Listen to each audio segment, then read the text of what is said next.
Hello, Joe. Yes. Hey, Alan Stout. How are you? Hey, Alan. How you doing? Good.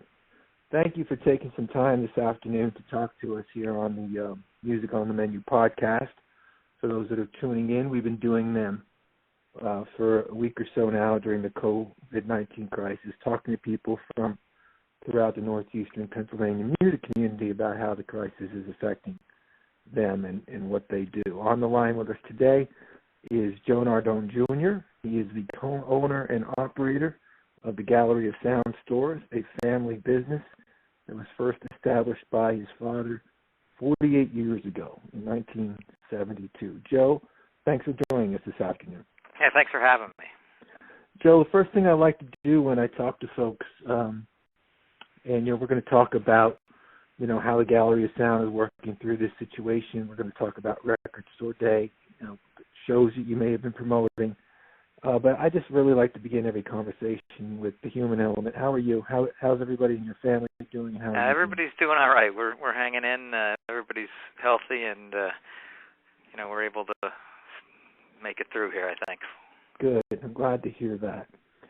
I mentioned at the top here that the store opened at the mall in 72, but I know from doing some articles for the Times Leader in the past where I did some interviews with your dad, he actually goes back a few years prior to that. So he's probably in the record business now 50 years or more, correct? Right. The store in the 60s existed. It was Joe Nardone's Records, and it was a store that sold mostly 45s out of a tiny shop on Northampton Street. The building's still there. And then after that, he went into the Wayne department store, which had a location in Kingston, also in Taylor, and then they also had one in New Jersey. They were in business for a while, but he was in there for a few years. And then they went bankrupt, and he had to regroup and started Gallery of Sound, and luckily got in the Wyoming Valley Mall, and the flood came, and then the Wyoming Valley Mall was the only place to shop. Yeah, up there on the hill, it was certainly, good timing for the mall. A terrible time for the Wyoming Valley, but right. Right. Terrible for downtown. He'd been downtown, and he'd always liked downtown, but downtown was wiped out. Yeah, I think it was 13 feet underwater. So to have that opportunity to start a business there up on the hill at the mall, good timing for the Gallery of Sound, that's for sure. Joe, all week long, and I guess, in 2 years we'll have a 50th anniversary, so that's something we can look forward to. That's right. We'll have a big celebration for sure. That'll be a lot of fun. Joe, all this week I've been talking to people that do different things. I talked to musicians, Brett Alexander and AJ Jump. I talked to Jimmy Harnan, president of a record label. Brett Alexander also runs the studio. Will Beekman from the Arena. AJ Jump runs Carl Hall and is a musician. So trying to get different takes from people on how our community of music here in northeastern Pennsylvania is working its way through this crisis. You are obviously on the retail side of it. You sell records. You sell music. How have you been working through this? Obviously, one of the reasons that you're doing it is curbside service and online sales, correct? Yeah, we've shifted most of our sales to online for the most part. I do a little bit of curbside, but we're basically shipping orders from our internet store. We're also showing records and CDs on our Instagram and Facebook feeds, and we're picking up sales that way. Friday's still new release day, and people are still looking for their new releases, so we've been able to fill a lot of orders, especially for new releases on the weekend. Yeah, you were mentioning, we were talking earlier before we recorded that you have this core group of music fans that really look forward to those new releases that come out on Fridays, and they want them on Fridays, right? Right. Oh yeah, and the pandemic hasn't stopped their need for these records as soon as possible, so we've been doing our best to get them out to them. Either between vinyl or CD or whatever their fancy is, we're here for them. Because I live here and grew up here, and I've been going to Gallery of Sound stores since I was a kid. I don't think of the online side of it. If I want to go, I drive up to Mundy Street and browse around and buy a record. But has online service been a large component of your business prior to this? Well, if we do, let's say we do an in-store with a pretty big band, say Breaking Benjamin, we'll sell pre-orders or we'll sell the items online, and sometimes the online component of those events could be half or more than half of all the way people get in. Even if they're local people, they might still just prefer to secure their spot online. So our store is very busy when we do those types of events. Other than that, a couple orders a day, sporadic. It's nothing special. But what this situation we're in right now, I mean, we have the access to all the inventory in our store, and then as well as a virtual warehouse with 100,000 titles. So people are fishing around looking for things that maybe they didn't even see in our store that we can get to them in a couple days, which is faster than anybody else right now because Amazon has made music not a priority, and they're barely shipping music out, and some of the new releases they're not even in stock with right now. That has helped you. That's worked to your advantage that Amazon has made that shift, right? Absolutely. Yeah, I mean, it's given us a window in tough times to actually be able to fill some orders in a hurry and get people what they're looking for.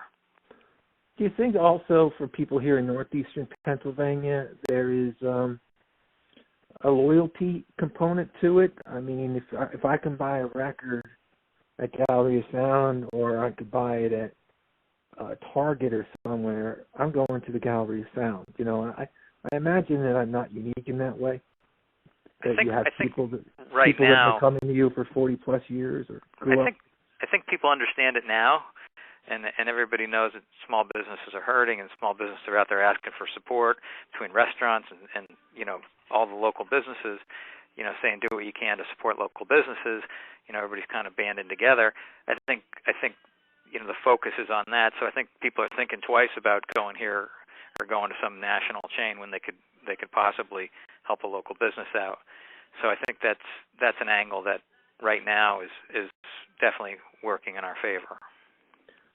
And obviously, despite the fact that you're able to do this and provide some curbside service to those diehard music fans that really want a record in their hands, and the online service, I can't imagine how difficult it is for a retail business to close its doors for what's been about a month now or more. I mean, that would be incredibly challenging. Kind of unthinkable when, you're going to close, then what are we going to do? We're just holding on for the ride here, hoping that, we get some relief from the loans from the government, and just trying to, we trimmed our staff. I mean, we had to cut back to just a couple people, and, between myself and one other guy and maybe some other people once in a while, we're just filling orders out of the back here and waiting for this to blow over. What was take us back to that? I asked Will Beekman this too. We talked to Will yesterday, and AJ too. AJ Jump and Carl Hall.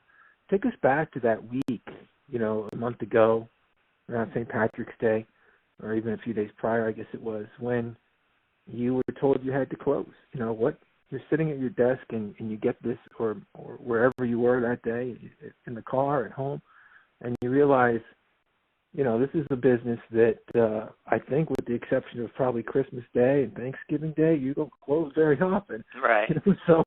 So what were you thinking? Well, it kind of became obvious that we would have to close, because of the situation at hand, but also because the people started to disappear. I mean, yeah, we had a customer here or there, but the fever, except for the last day that we said, this is our last day, we had a big spike. We had some people come in to pick up things they had on hold or orders that they had on hold. So we had a sort of an artificial spike on the last day, but leading up to the last days, it started to get pretty lonely out there. Okay. So then you have staff all over the place. You have your energy bills and all the other bills kind of rolling, and no customers. So it's almost it's a similar situation to you might as well be closed. It was the obvious decision. Right. And it's the same question as, how is it going to come back? Is it going to come back full blast, or it'll be, some people will still be, probably still stay in their house. Other people, can't wait to get out, and it'll probably be a slow build when the rebound, starts.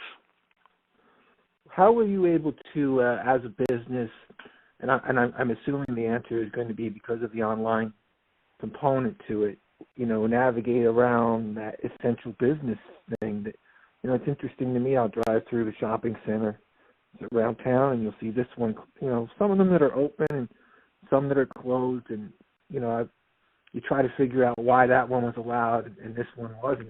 Right. Even something like an ice cream stand. And so, how was Gallery of Sound been able to work through that sort of mandate that we got from the Commonwealth? Most of the business that we're doing is online, so it's basically falls under the mail order category. So we're basically allowed to operate our warehouse as a mail order. And because you were doing that previously, that allowed you to. Right. Well, that's great. I'm happy that you're able to do that, and that people can go to you to buy their music right now during this time. I kind of figured that was probably the reason. I know we've talked about this before, but besides you and I having a mutual love for music, and us also being about the same age, we both have sons named AJ. And today is actually my son's birthday. Right, so right. We had a nice celebration for him today, and we're doing our best during this COVID-19. Obviously, he can't get together with his friends like he normally would. But, we're having a good day here. But the reason I bring it up is because I always remember AJ's birthday, my son's birthday, being around Record Store Day. As a matter of fact, I think AJ and I have come to Record Store Day up on Monday Street on his birthday once or twice, because it happens to fall on the 21st. That would have been this past weekend, correct? That's right. We would have been celebrating with lots of people in the store and lots of business and lots of fun and tents and beer trucks and all sorts of fun, but and probably 10 live bands. But yeah, we had to forego all that to not do that. And luckily, Record Store Day will happen. It's just going to be in the future. And right now it's scheduled for June 20th, although that may change again. So we'll see. You were able to still do some things, though, this past weekend to note Record Store Day. I mean, the documentary film, which you were able to stream a little bit. Can you talk a little bit about how? Sure. Tell us a little bit about the movie and how it worked with you on Record Store Day. It's a movie called Vinyl Nation, and it was a documentary about a bunch of record stores and pressing plants and kind of a behind the scenes look at how this whole thing kind of works. And it's pretty quality film, actually. And some of my friends are in the movie, but the key was that the filmmakers were going to debut it around Record Store Day weekend and have some screenings all over the country and do all sorts of cool stuff. But since they couldn't do that, they didn't want to keep it in the can any longer. So they did, virtual screenings with all the record stores that participate in Record Store Day if they wanted to be part of it. And we were able to sell tickets from a unique code that the money would come back to the store. And we sold some tickets. It was pretty impressive. And a bunch of people got to see the movie. And the filmmakers gave all the money back to the stores that sold the tickets. So that's kind of a nice give back for sure. Yeah, I mean, so that community, that industry, you've pulled together during this time. Oh, for sure. Yeah. I mean, the Record Store Day the web site and all of the properties, have been showing positive pictures. Oh, this would have been, this store on Record Store Day, or here's the staff from last year, and here's what the lines looked like last year. Sorry, we can't be there this year, but we'll be back soon. And no, it's always a terrific day. I don't think I've missed one. I've been up there, every year. You just kind of led me to my next question. You said that it's tentatively set for June 21st, which is June 20th. June 20th, I'm sorry, which is 2 months from now. And so that seems like that should be plenty of time. And, if they're going to start loosening up things slowly, like Governor Ridge had said yesterday. But, I was thinking about it, Joe. One of my favorite stories that I did early in my career for the Times Leader when I was starting to write feature stories, I think it was around 96 or so, I interviewed your dad. And we sat down for a long time up in his office, and we talked about, I've done several stories about, as you know, your business over the years. We've done articles about the record store side, and I think I did just a personal profile on you once for the paper. Sure. But the one of them that I did early on was your dad talking about his concert promoting days back in the 70s. And he told me some great stories about Boston and Billy Joel and Kiss and the Grateful Dead. And I really remember him telling me specifically about a Sly and the Family Stone concert. I think it was somewhere down near Hunlock Creek. It was an outdoor gig, and he said it was just one of the biggest. It got moved. It was in Palisades Park, and it was pretty out of control for the time. And a bunch of people showed up. They weren't ready for it. And he told me it was a big one. But that's something that your family has continued to do. Your father continues to promote doo-wop shows at the Kirby a couple of years. You have promoted rock shows. I know you did an Ace Frehley show a couple of years ago. We were just talking about that the other day. And so that's something that, somebody just reposted an ad from one of his shows, which I've seen a lot of stuff from the past, but this one was interesting. It was an ad for Sansui Park, the dance hall there, and it was my father's band and Neil Diamond, and Neil Diamond played for $1. The tickets were $1. Oh, wow. Your dad told me some great Neil Diamond stories. I think your dad said that he used to stay at the house. Yeah, he'd come over. He'd drive in, and then he'd eat at their house. Yeah. Not at my grandmother's house. Yeah. And then do the show, and then drive back to Brooklyn. Well, since that's still a part of your life, has COVID-19 affected you or your dad in that way? Well, right now, my father had a couple shows on the books, mostly in the doo-wop range, and one got moved from March to April, and then from April to September. So hopefully maybe we'll be back in September, and then he pushed the one that was in September into March. So that one should be safe. But we'll see. Hopefully he'll be able to get Kirby reopened and start hosting shows again. Well, that's the challenge right now, Joe. When I was talking to Brett the other day, we're talking about even the studio, where usually there isn't a real large gathering of people. It's, 4 or 5 people making a record, sometimes only 2. Sometimes it just means the producer and one musician doing a track. Talking to AJ about the 40 shows that he had to postpone, and Will about, everything with the Penguins and the hockey and concerts that they had with Bob Dylan and Alice Cooper coming up. And normally when you postpone something, it's usually pretty easy to reschedule it. But right now, no one really knows what to do.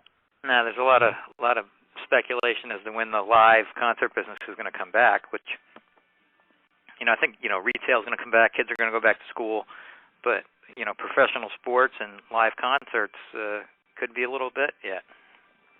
It could be, and even I know you're a big baseball fan, and you're a Mets fan. I'm a Yankees fan, and they're trying to get every couple of days.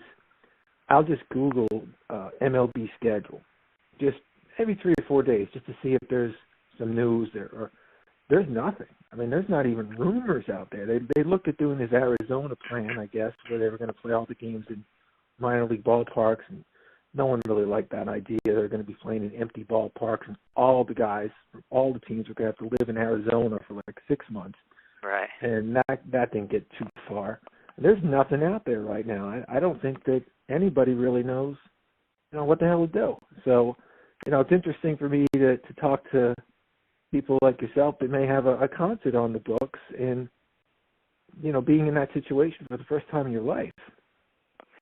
I think the only safe shows, people are booking shows into next year. I know Will had some stuff move far into next year, and feels pretty good about those. But anything through the end of this year is still, risky, I think. Yeah. It's definitely, something that we haven't seen before. And then even with the sports analogy, if you, let's say baseball, for example, tried to do the empty stadiums thing. Well, how are you going to pay these guys $15-20 million a year if you don't have anybody in the ballpark? The pent-up demand will at least get the TV ratings would probably be up for a little while. Maybe they have to. Maybe the games go pay-per-view at that point. Yeah, right. I don't know. Who knows? Joe, let's switch gears a little bit here. Move off of COVID-19. I'm a collector of music. I like a product in my hand. We've had these conversations before. When a new CD comes out by one of my favorite bands, I like to go get the record. And then I'll upload it to my iPod so that I have it on both.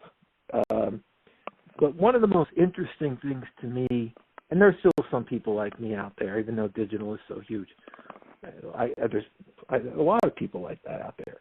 But really, the thing that's so interesting to me in the music business, going back 10 or so years now, is the reemergence of vinyl. And that's really obviously what Record Store Day is all about. You're there firsthand. You've been on that resurgence since the beginning, and your family was there in the very beginning. What do you attribute that to? Why do you think people, especially young people in their 20s, teens, love to have a vinyl record?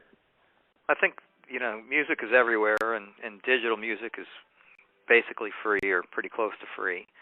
And it's interesting to be able to hear everything in advance and find out what you like. But if you're going to support an artist, you're going to want to own something.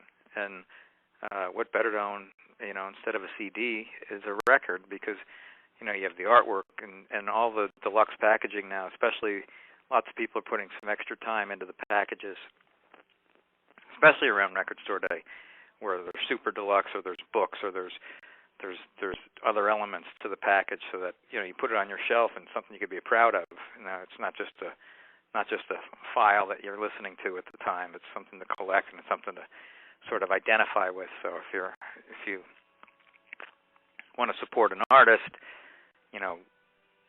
one of the ways to show your support is to go to the shows, which right now isn't happening. Buy a T-shirt or buy their merch, and then or buy their music, buy the CD, buy the record, and people who had never seen records before, and that's a majority of kids didn't know much about records. Some people still have lots of questions about vinyl and how it works, and what do I need to set up a stereo, or how do I set up an old school stereo setup, and how does this work? It doesn't just, you don't just have a turntable with no amplification. You're like, I need to plug this into something, or I need speakers, or I need something. There's a bunch of steps here. Right.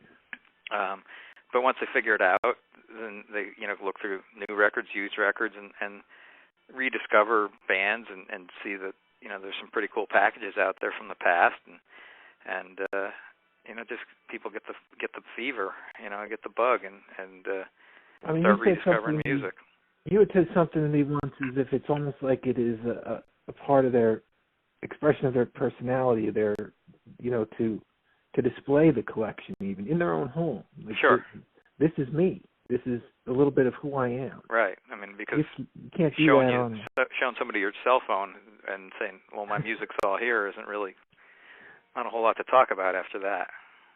I was, about a year ago, I refinished a part of my basement, and I turned it into like a rock-themed bar. And it was like some stuff from, the newspaper days and artists I met. But I really just wanted to put a couple of great records up that were important to me growing up. So I got a vinyl version of The Police and Yada Mandata, and I got Springsteen's Darkness on the Edge of Town. And they were very inexpensive. I mean, these are classic records by Rock and Roll Hall of Fame artists. They probably cost a little more now. they were maybe $2-3. Right. But what I learned is all I cared about was I wanted to put them in those frames that they sell just for albums and put them up on the wall. I wasn't necessarily interested in playing them because I have them on CD and cassette, actually, those records. And I guess the value is really, for a record collector, is all about the quality of the vinyl itself, more so than the cover. Well, they want, a real collector wants both. Wants both? Wants it both ways. I mean, there are people that they'll come in and buy something, they see a record that they might own, but maybe they have a bad cover and a good record, or a good record and a bad cover, and they might, buy those and put them back together so that they've got like one solid copy, good cover, good record. Oh yeah, that's cool. Or, some people will, for $1 or $2, will put up with a scratch or two because, it was only $1 or $2. But, the value of a common record can go up if let's say you find a record that's sealed in a collection, and even though it's a marginal record, or not even the best, not a Beatles record, or not a Rolling Stones, or just whatever, by it being sealed, it could raise its value 10 times easily, just because it hasn't been played. It's in what you would think perfect condition. It's not warped. It's not dirty. Lots of records come through that are pretty messed up. People, some people didn't take care of their records. Some people did a great job taking care of their records, and on the secondary market, that's where all the difference is. Well, I'm old enough to remember buying 45s on vinyl as a kid, and records and vinyl, and then I kind of went to cassettes for a couple of years in the 80s. Early 80s, and then mid 80s, like a lot of people, moved on to CD, which is kind of what most of the people, I guess, our age did. And I still like the CD, but I'll tell you, when you said before about having that product, a perfect example for me, I think, would be a couple of years ago. Do you remember when U2 put the record out for free on everybody's cloud? Right. And I almost felt like I still went out and bought the record. I wanted the artwork. I wanted the liner notes. I wanted to read the production credits. What studio that they did it? What producer? And I guess you could download that stuff and print it out and kind of make a CD for yourself, but it's not worth the aggravation when I could go buy the CD for $12. Right. And that sort of backfired, too. I mean, that release, because of some of the negative backlash on the record, sort of turned people on U2 for a little while. It did. I think there were people that didn't like U2, and they're like, I don't want this on my, taking up my data or space or whatever. Right. My cloud. And for me, being a huge U2 fan, I almost looked at it like a novelty record. I didn't take it as a legitimate release. I thought, well, what is this? Don't they like it? Why is it bad? And then when I finally went out and bought it on CD a few months later, it's a terrific record. It's a great U2 album, and so sort of was a sign of the current times, where you'll see a lot of artists that don't want to follow the format of put out a record. They just want to release a bunch of singles, especially in hip hop. Yeah. Or even full-length hip-hop releases, where the artist says it's coming out tonight at midnight, and nobody's prepared on the physical side. So, you wait a week or 2 or 3 or a month or 2 months or never. Sometimes, there have been releases from Drake that have never made it to CD. Some of these things came out later on record, which was kind of interesting for the collector. But all of them lose their luster weeks and months after them being new.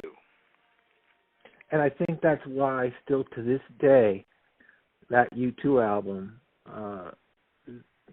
Innocence, was sort of a lost album. Right. It didn't have a release day. There wasn't a build-up. I mean, there's a handful of bands in my collection, and I think there's probably other people like this, where you're a completist. You want you want them all.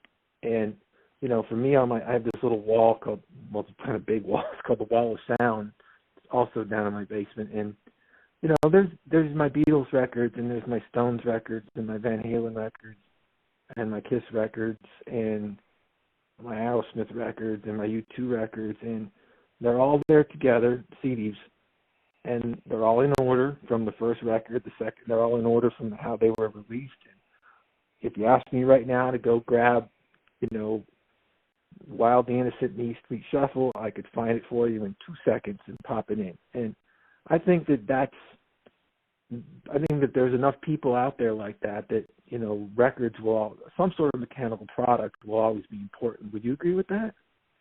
I think so. I mean, you see people that are, void of stuff. I mean, especially in movies and DVDs and things. I mean, that business has gone, so far in digital that people have sort of bailed out on their collections, except people who are collectors. They want the Criterion collection, or they want to own certain movies. But the idea where you bought every movie that comes out just to watch it once or twice, those days are over. So you have to be invested in the item. If it's a band that you like, if you want to have all the items in your collection, then that's perfect for what we're doing here. You gotta support your habits, support your bands, and by having the physical product still, and those people exist, and new people, especially because of vinyl, are growing into that. So there's still hope for the younger generations. Because you were telling me once before when we were chatting, like even an artist like Taylor Swift will put out vinyl. Right. There's albums that have come out that you wouldn't expect from Taylor Swift and 5 Seconds of Summer and Liam Payne and all these sort of the new era of boy bands, and they've sold some serious numbers on vinyl, and people are surprised, but and this was in the film over the weekend. It's not just like old white guys listening to records anymore. It's men, women, girls, whoever, all ages, all demos, and if you just look at Billie Eilish, one of our top selling, not only CDs but records. Sell tons of Billie Eilish on vinyl, and it doesn't hurt that it's a nice package and it's colored vinyl, and people are kind of into it, and girls, boys, adults, kids, and that's across the board. So there's definitely a new market out there. Could you could we oh wow. My son just came up to me and showed me a picture of a beautiful rainbow. So I'm working from home, obviously. That's beautiful, AJ. Oh, no, I can see it. We're looking out our window. Thanks, Mike. Definitely interviewing in a new era here, Joe. That's right. One of the things I also wanted to talk to you about was something that's really important to you, and you've been doing it for a couple of years now, is the Rockology Music School. And as a matter of fact, the last time I interviewed you was probably about 5 years ago, so it didn't even exist at that time. So I haven't talked to you about it at all. Obviously, it's a school for young musicians that you founded, and I just want to talk to you about what was your inspiration for that. I think a lot of times, it's kind of around the time where schools talked about getting rid of music programs, and where arts and music are not as important, or so they say in certain places. But and the other thing is that because of the digital era and because of what goes on, maybe not every kid wants to be a musician, or they don't know the steps to be a musician. And you can be you can through studio trickery and some programs, you don't need to even be a musician to make music at this point.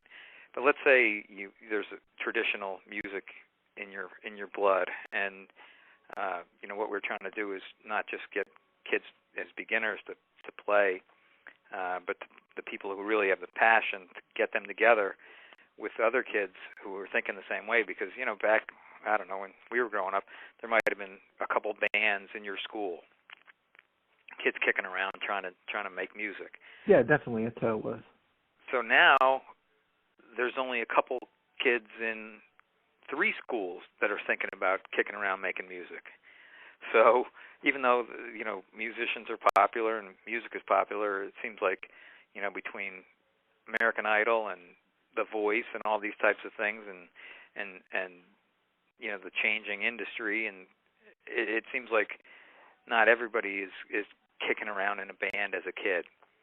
So one of the things we were able to do is put together kids that are like-minded, and you know, the kids that really took to it, you know, got really good and played together for a couple of years now, and have played all over the place. I mean, they played at Penguins games at opening night. They played at the Rail Riders games in the summer. They've played at the Kirby Center at the Kirby Fest. They've opened up for some of the doo-wop shows. They've played Fine Arts Fiesta. You know, they've played all over the place, and you know. They do a Rockin' on the River show too. They did Rockin' on the River. I think I saw them there last year. Yeah, they did great, and you know, they go out and play, and it's not, you know, we play, and people aren't like, oh, we're doing you a favor letting your kids play. I mean, they come out and they can put on a show, and it's like, wow, you guys, you know, you don't charge for this, and the answer is no, we don't. You know, we're out promoting, you know, our school, our kids, and music in general, so that some other kid might see, wow, I'd like to do that, and you know, here, you know, get them started. And you've had some pretty talented musicians from the area teaching. I know Aaron Fink was doing some work with you. He did a guitar series for a couple months with some of our students. We had Brett Alexander come in and do a songwriting clinic, basically weekly for a couple of months on end. Kids actually put together a couple songs. Ended up playing out with that band even once or twice with the just all originals, which was kind of cool. And not really how it started out, like it was just supposed to be just songwriting, but I was there every week with these kids, and we've got a studio in-house basically there where they could work it out. So they were working out songs. They had 3 or 4 songs that they were able to play. We had Chris from Motionless in White come in and hang out with the kids while they were practicing, give them a few tips and just kind of share some knowledge with them. We had Bill from Green Jello come in one day when bands were in, and you know, just kind of go around and just getting the kids in the vibe. Well, I just think that's tremendous, and you know, it's just another component to what you and your family has done for our community, you know, for decades now when it comes to music. And I got to tell you a story, Joe. I never told you this before, but with a little more time on my hands here, like we all have, being at home, I've been going through some stuff downstairs and a lot of old newspaper articles from the Times Leader and the Weekender, and you know, organizing some things and discarding some things. I came across whenever I did a story about the Gallery of Sound or your dad, and like I said, I did quite a few of them over the years, I always received a handwritten thank you note from your father on Gallery of Sound stationery, very personal touch to it. And I found a couple of them the other day, and that's one of his trademarks. Still, you know, kind of a classic move where, you know, a handwritten note is still, you know, definitely has a lot of weight. I remember the one time we used to have this thing in the Times Leader called the Say So. Do you remember the Say So? Yeah. Where people could just call in and vent anonymously about things. Somebody must have not liked one of my concert reviews or something. And that used to happen sometimes. And somebody called in and said, I don't know who Alan Stout is to think that he's the music authority, but there's no... Yeah. And I replied to the guy, there's only one music authority in northeastern Pennsylvania, and that's my friend Joe Nardone Jr. And that was my reply. Yeah, you and do a column under that. And of course, I got a thank you note in the mail a couple of days from your dad on even the little say-so reply. Your dad sent me a thank you note. So, you know, just a wonderful man, and please send him my best. I will. It's always great to see him. And I want to thank you again for your time today, and all that you've done for music in the area. Yeah, you've done tons for all the people in this area, all the bands coming through and all the concert for a cause, and you were about to do something there for Brett, and hopefully you can come back to that when you can get back to it, I guess, I hope. Yeah, we'll figure it all out. Yeah. Well, this is the week we would have been doing the concert for a cause. I remember AJ, my son, was born the day the day before, or the day after one of them was. Oh, yeah. I was Wow. passing out cigars at the concert because he was born the night before. Literally went from the hospital down to the Woodlands. So good memories working with you over the years, my friend. Yeah, same here. Always a pleasure to talk to you. All right, thanks, Alan. You guys hang in there, and we'll be looking forward to that big 50th anniversary. All right. Thanks a lot. Thank you. All right. Bye-bye. Bye.